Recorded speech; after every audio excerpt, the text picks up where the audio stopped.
Hello, world. Today is Monday, June 29th, 2026. This is a sideshow. I'm Theodore Parker, coming to you from Lexington, Kentucky, on the East Coast of the United States. Yes, here I am back again after Saturday's show. But I'll say this about that. Yesterday was BET Awards. And I was up kind of late. The show went off about what ran from maybe 8 p.m. to almost 11:30, and then it will repeat after that. So here we are on Monday. A few more days left to June, middle of the year. So I'm bringing you today the headlines, no top stories, and a couple of other things I wanted to pass on. So let's start with the weather. We just finished a round of rain and flooding here in Kentucky. The governor declared an emergency. And currently it is like 9:31 a.m. Monday morning. And the weather is as follows. A high today of 91. It's 82 currently and feels like 89. So we do have a heat index. And a heat advisory from Monday, 12 noon Eastern Daylight Time until Thursday, 9 p.m. Eastern Daylight Time. So that's most of the week. You know, there has been some comments in the news about European countries going through a heat wave in the triple digits. So, times of sun and clouds, highs in the low 90s and lows in the low 70s. And running conditions are poor currently, and cycling is poor, and gardening is fair. The AQI is moderate at 58, and pollen is very high for grass, none for tree, and none for ragweed. The UV index is low, and we have a light breeze of 4 miles per hour. Today, sunrise was at 6:17 a.m. and sunset will be at 9:04 p.m. Also, with a bit of humor, today is the first day of the full moon. Those of you that know.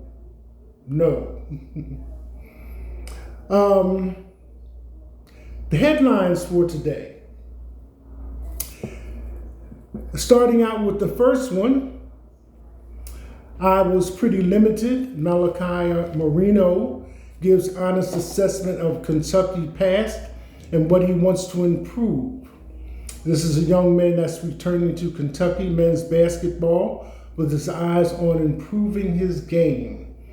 There has been some announcements of some of the teams that Kentucky will play this upcoming season. Number 2 in the headlines, Trump demanded $10 billion from BBC over a spiced video. Now the broadcaster wants his January 6 phone logs and diaries. Turn around. Next one, Tesla is so over. Popular YouTuber calls out Elon Musk for building a humanoid robot that can only serve popcorn. I think some of us may have seen that video. Next one, ridiculous. Fans sound off after report calls Taylor Swift and Travis Kelce's wedding bigger than the Met Gala. Well, be that as it may, reports are coming in that areas around MSG, Madison Square Garden, will be cordoned off or blocked off for the wedding. July 3rd, Friday.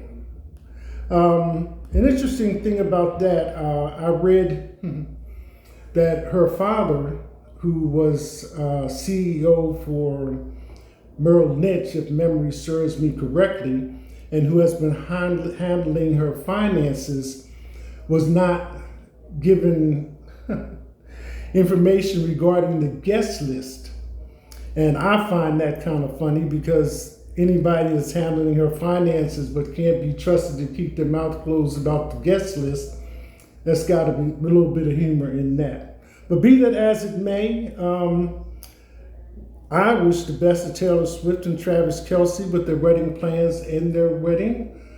the best of them moving forward.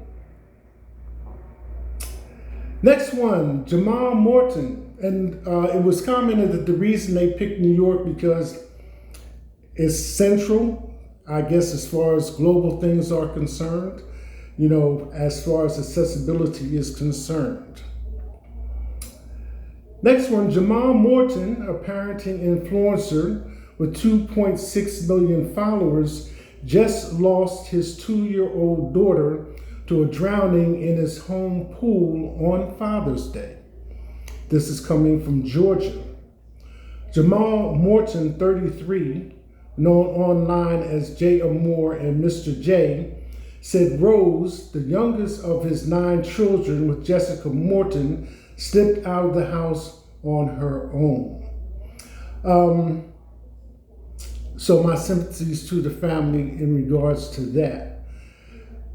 I had mentioned earlier, prior to the summer becoming official, to keep in mind water safety, over the summer, all that is entailed with activities involving water, boats, swimming pools, public pools, private pools, etc., so forth and so on.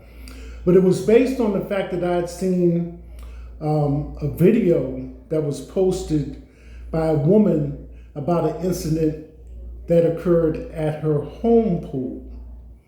So, pools are at the back of the house, and the video starts, there's several children playing around the pool, and it's a little toddler. So the camera's facing this way, the pool is like this, and there's a toddler crossing the backside of the pool, and the other children are playing, and some are sitting, and so forth and so on. But she slips, the toddler slips and falls into the pool. So here's the thing. The way the camera is facing, all of a sudden you see this woman come flying into the frame. She jumps over the children that are by the poolside, boom, and lands in the pool and grabs the toddler out. So she said that this happened 2 years ago, but she was just now posting it because she felt that people should be aware of how easily things can happen, with small children around the pool. So I give her credit for that. And I don't think Superman could have got there any faster, because it wasn't a dive. She just jumped over everybody and landed in the pool and grabbed the toddler out and set her on the side of the pool. So you realize these things do happen. And again, my sympathy to the Morton family. But we all need to be careful with small children around the pool.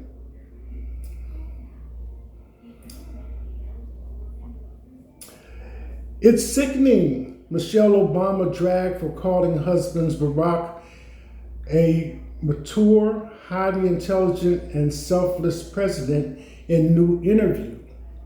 Now, I haven't seen the new interview. I mean, I saw like trailers of it and things of that nature, but I did watch the opening ceremonies for the Barack Presidential Center. And when it came time for Michelle to speak, she opened with how she was going to talk about her husband in ways that he probably would not talk, in ways that he would not talk about himself. And I remember her saying, "Look at me," talking to Barack, but he put his head down and touched his eye, and she said, "Yes, I'm going to say it." And she went on and talked about him and, praised him, not only for his time as president, but as a husband and a father. So in that context, yes, I don't think anybody would have, as far as being a wife is concerned, could have done it any better. As far as this article that this information is drawn from, it's slanted negatively and criticizing things one way or the other about the Obama administration, or how he handled certain things and so forth and so on. But as in the case so many times, there was a useful piece of information that came out of it as I read it in its entirety. The bulk of the construction was funded by private donations to the Obama Foundation. It cost $850 million, with contributions coming from Jeff Bezos, who chipped in $100 million, and Airbnb CEO Brian Chesky, who donated $125 million. Taxpayers did foot a $120 million bill, though that was for infrastructure upgrades and roads nearby. And as I have said, despite the negative comments, the Obama Presidential Center is sold out until November of this year.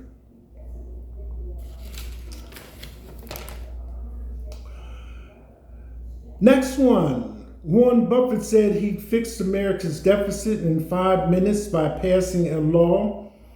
If you guys can't get it done, we'll get some other guys to get it done. Now, I always kind of favored Warren Buffett's attitude. His children made comments now and then about how they didn't know how rich he was coming up, and he would give them things at Christmas time that had to do with their finances, but for the most part, they were not clued in as to how successful he was financially. So during a CNBC interview in 2011, Warren Buffett, Berkshire Hathaway chair, proposed this.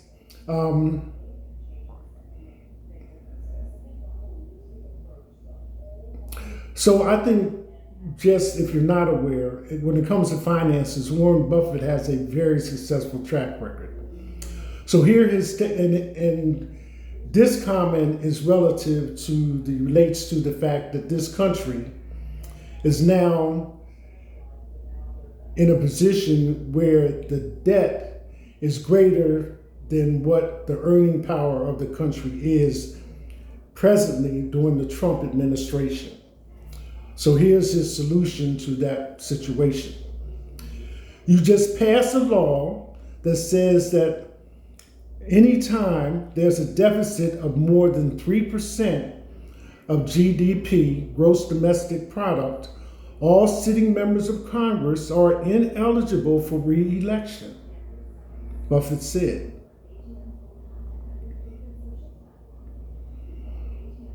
I guess that'll open some eyes, won't it? Next one on the headlines, public health alert issued for chicken sold at popular grocery store in the tri-state area. Excuse me. A public health alert was issued for chicken sold under the Private Selection brand at Kroger and Fred Meyer stores in 9 states, including Indiana and Kentucky.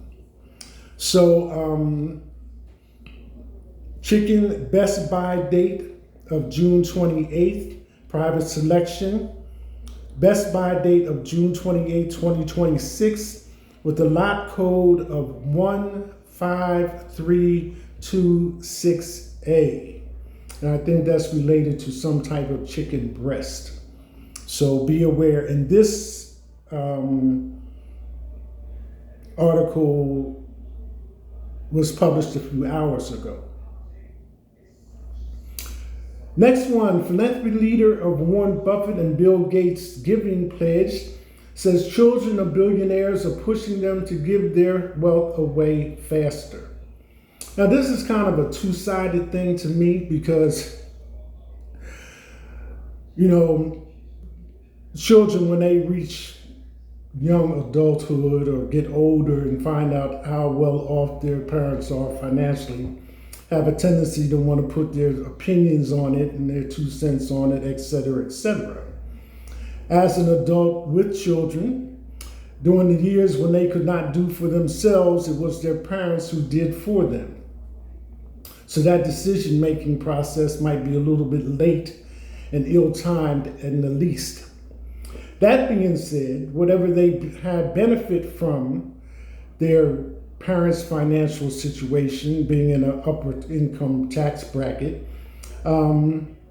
they should learn how all that was accomplished and maybe gain some wisdom and insight as to how to proceed in their own behalf. And last but not least, if you're not working yourself as a child of a wealthy parent, then at least first get a job before you start telling them what they should do with the money that they work for. Which is why, personally, I'm not really jealous of people that are wealthy in that sense. However you say it, it is money that they work for. You know, they put themselves in a position to get in an upper income bracket and things just kind of fell their way. They put in some effort, but also it was not just them alone, but other people had to help as well. So that being said, and personally, I'm quite sure that no matter how many millions they don't have a little red wagon pulling behind them with millions of dollars in it. I mean, you may see people like Floyd Mayweather counting out stacks of paper money. Last at one of the sporting events during the NBA Finals, and Blue Ivy was sitting next to him, and he had a stack of money counting it. She looked over at him and just turned right back to the game, like it didn't even faze her. But, you know, that's individuals and how they want to do things. And then right behind that, Floyd was announced in the media that he owed money for some jewelry that he had purchased and the check bounced. So things go around, come around, etc., etc. But no matter how much or how little you have to finance yourself, manage yourself, and support yourself and the people that you take care of, that you care for. Next one, multiple people confirmed dead after Kentucky flood. This is right here in Lexington, I think Madison County, and also in Richmond. And here in Lexington, someone died from the flooding on Takespeare Road. But speaking of the flooding with all this rain, on Nicholasville Road, there's Fayette Mall, and it runs from Reynolds Road all the way up to Man of War. And the mall itself just takes up a small portion of that, but that whole area is shopping, restaurants, Dick's Sporting Goods, Macy's, any high-end department store chain that you can think of is there. On the other side of Nicholasville, close to Man of War, is Fitz Farm. And it's a relatively new complex. It's only been up a couple of years. And as you enter it, the road slopes down. And this is where most of the inner city flooding took place. As a matter of fact, there was a picture in the media of water being as high as the top of a stop sign. So it was from this area that several people had to be rescued from their vehicles due to the flooding. And that's the point where I want to add a comment about driving through standing water. If you didn't know, if you're not sure of how deep the water is and you're not like on the highway driving and it starts raining and so forth and so on, don't go in it. Because the physical fact of it is, if your tailpipe gets submerged in the water, wherever you're at, the car is going to cut off. So that's why they say don't drive into the standing water. And then depending on what type of situation it is, how fast the current is, whether it's moving water, standing water, et cetera, a whole lot of other factors enter in. So when you see a warning for flood, you know, if you don't have to be out, like, you know, a regular job that you're going to or have to be out for work or whatever, you know, it's best to stay indoors. Better to err on the side of caution. So I just wanted to put that out there. And just so it's not all about everything else, today, Monday, June 29, 2026, I did want to put this into the program today. This is something that happened to me personally. So it's not like I'm always talking about the bad things and how terrible people are and their attitudes and dispositions and what they could do better. Earlier this year, during the winter months, and like I said, this is a personal experience of mine.